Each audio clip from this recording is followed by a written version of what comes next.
అందరికీ నమస్కారం. ఓం శ్రీ గురుభ్యో నమః. శ్రీరస్తు శుభమస్తు అవిఘ్నమస్తు. ఈరోజు సంకటహర చతుర్థి సందర్భంగా వినాయకుడి పూజ వ్రత విధానం తెలుసుకుందాం. సంకటహర చతుర్థి విశేషాలు.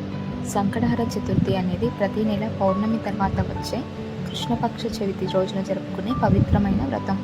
ఈరోజు శ్రీ గణేశుడి ఆరాధనకు అత్యంత శుభప్రదమైనదిగా భావిస్తారు. సంకటహర చతుర్థి యొక్క విశేషాలు తెలుసుకుందాం. సంకట అంటే కష్టాలు, హర అంటే తొలగించేవాడు. కాబట్టి ఈ వ్రతం అన్ని ఆటంకాలు, కష్టాలు తొలగిస్తుందని నమ్మకం. విద్య, ఉద్యోగం, వ్యాపారం, వివాహం, సంతానం వంటి విషయాలలో విజయాన్ని ప్రసాదిస్తాడని భక్తుల విశ్వాసం. పగలంతా ఉపవాసం ఉండి గణపతిని పూజించడం వల్ల మనశ్శాంతి, ఐశ్వర్యం కలుగుతాయని చెబుతారు. చంద్రోదయం తర్వాత గణపతికి పూజ చేసి చంద్రునికి అర్ఘ్యం సమర్పించడం సాంప్రదాయం. ఈ సంకటహర చతుర్థి యొక్క వ్రత విధానం: ఉదయం స్నానం చేసి శుచిగా ఉండాలి. రోజంతా ఉపవాసం లేదా పలహారం చేయాలి. సాయంత్రం గణపతిని పూజించి దూర్వాగడ్డి లేదా గరిక, అక్షంతలు, పుష్పాలు సమర్పించాలి.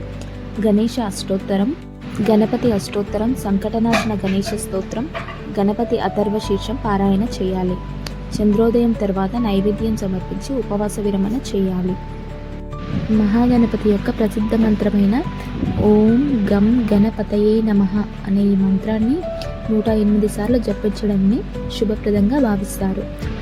చాలా సులభంగా నియమనిష్టలతో ప్రతి మాసము వచ్చే ఈ సంకటహర చతుర్థిని పాటించడం వల్ల సకల కష్టాలు తొలగి అష్టైశ్వర్యాలు సిద్ధిస్తాయని విశ్వాసం.